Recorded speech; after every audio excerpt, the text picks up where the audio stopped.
ایک بزرگ گزرے شاہ بقی الدین ابن مخلد، فرماتے میری 19 سال عمر تھی، میں نیشاپور میں پڑھا کرتا تھا، میرے اندر علم کا بڑا ذوق تھا۔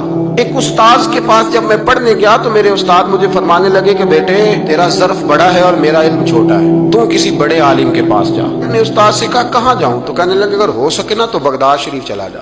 امام احمد بن حنبل کی بارگاہ میں حاضری ہوئی، وہ حدیث کے حافظ ہیں۔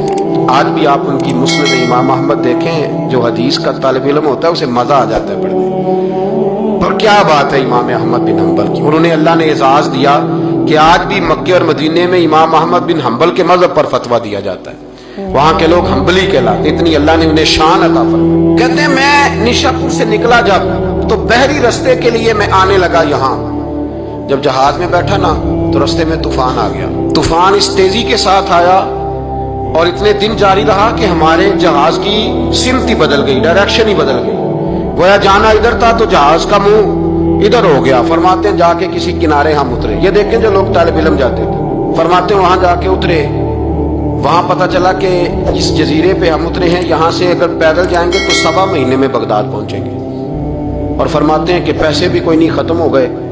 اب میں وہاں سے اترا پتے کھاتا، 1.25 مہینہ لگا اور میں بغداد شریف پہنچا۔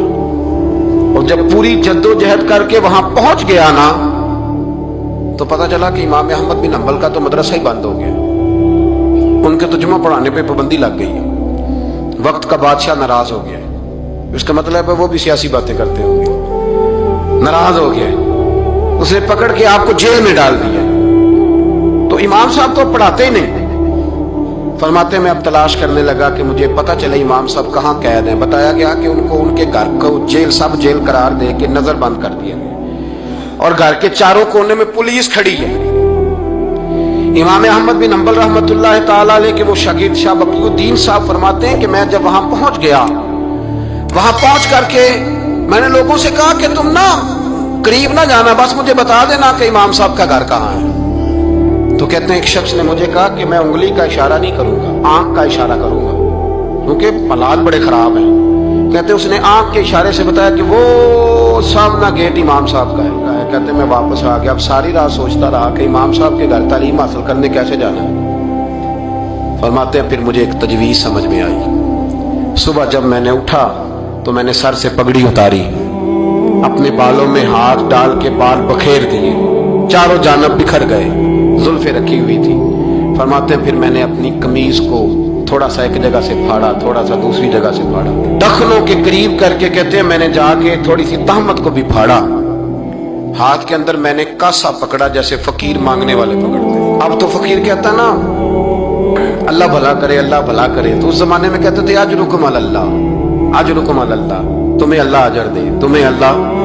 کہتے ہیں یہ وظیفہ میں نے اچھی طرح پکایا، نظریں میں نے چکا لی، پھٹے پرانے کپڑے پہن کے نا تو بغداد کی گلیوں میں، بغداد کی گلیوں میں تیری تلاش میں پھرا میں جنگل پہاڑ اور دشت میں۔ کہتے ہیں بغداد کی گلیوں میں کبھی ادھر کبھی ادھر، میں نہ وہ لیے نہ کاسا، میں گھوم رہا ہوں پھر رہا ہوں، تینوں لب دیا آپ گواچے۔ کہتے ہیں میں ڈھونڈتا پھر رہا ہوں مجنو بن کے وچ بازاراں، کدی ککھاں وانگ رلائے، کدی کہایا کنبا سارا، سر نیزے اتے چڑھائے، آزم یار مناؤن دی خاطر اساں کی پیس وٹائے۔ فرماتے ہیں کہ وہ کاسا لیے تو میں نکلا، سپاہی کھڑے تھے، ان سے بھی میں نے کہا اجرکم علی اللہ۔ کہتے ہیں ایک دینار انہوں نے بھی میرے کاسے میں ڈالا۔ پھر امام احمد بن حنبل کا دروازہ آیا تو میں نے دروازے پہ کھڑے ہو کہا اجرکم علی اللہ، اجرکم علی اللہ، اجرکم علی اللہ۔ کہتے میرا جوش ہی بدل گیا۔ امام صاحب نے جھٹ سے دروازہ کھولا، خوبصورت امامہ اور خوبصورت چہرہ۔ کہتے ہیں ان کا چہرہ دیکھا تو میرے آنسو ہی بہہ گئے، اور امام صاحب نے جب 1 دینار میرے پیالے میں ڈالا تو میں رو پڑا۔ میں نے کہا بغداد کے بادشاہ اور میرے محبوب کے علم کے وارث، میں بھیک مانگنے نہیں آیا، میں تو رسول اللہ کی حدیث سننے آیا۔ مجھے نہ آپ نے خیرات نہیں دینی، بس مجھے ایک حدیث میرے نبی پاک روز پڑھا دیا کریں، ایک حدیث، ایک حدیث۔ یہاں تو ہر جمعہ پڑھائی جاتی ہے نا، وقت نہیں ہوتا، لوگ دیر سے آتے ہیں۔ کہا ایک حدیث آپ نے پڑھانی ہے۔ شاہ بقی الدین صاحب کہتے ہیں امام صاحب نے میرا چہرہ دیکھا تو خوشی سے کھل اٹھے، فرمانے لگے تو کیسے آئے گا؟ کہا حضور بھکاری بن کے۔ میں خیرات مانگنے آؤں گا. یہ بھی تو خیرات ہی ہے نا, مصطفیٰ کریم کے نام کی خیرات مانگنا. حضور آپ نے ایک حدیث پڑھانی ہے, سنیں. شاہ بقی الدین کہتے ہیں میں پورا سال بھکاری بن کے جاتا رہا. یہ جذبہ, یہ شوق, پورا سال بھیک مانگنے کی غرض.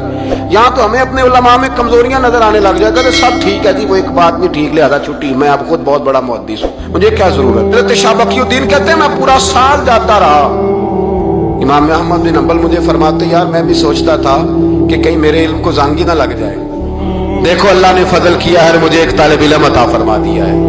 فرماتے ہیں پورا سال میں جب ان کے دروازے پہ جاتا تو ایک دھیلا بھی ڈال دیتے اور مصطفیٰ کی ایک حدیث بھی سنا دیتے.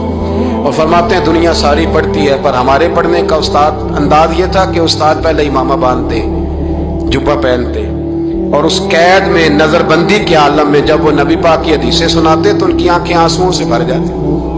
وہ روتے ہوئے تڑپتے ہوئے حدیث سناتے, اور میں بھی اسی درد سے وہ بات وصول کرتا. فرماتے ہیں سال گزر گیا, حکمران مر گیا, فوت ہو گیا, نیا بادشاہ آیا. اس نے خود امام احمد بن حنبل کو بڑا مدرسہ بنا کے دیا. اس نے بڑی جامع مسجد میں امام صاحب کے خطبہ جمعہ کا بندوبست کیا.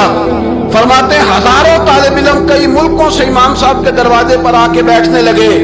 فرماتے ہیں جب میں بھی پہنچا نا تو امام فرمانے لگے تو ذرا آگے آ جا. کہتے میں آگے آیا تو فرمانے لگے بھی علم تمہیں بھی دیتا ہوں, تمہیں بھی پڑھاؤں گا, مرتے دم تک پڑھاؤں گا, پر جو میرے اندر فیض کی خیرات تھی نا وہ ساری اس نے حاصل کر لی.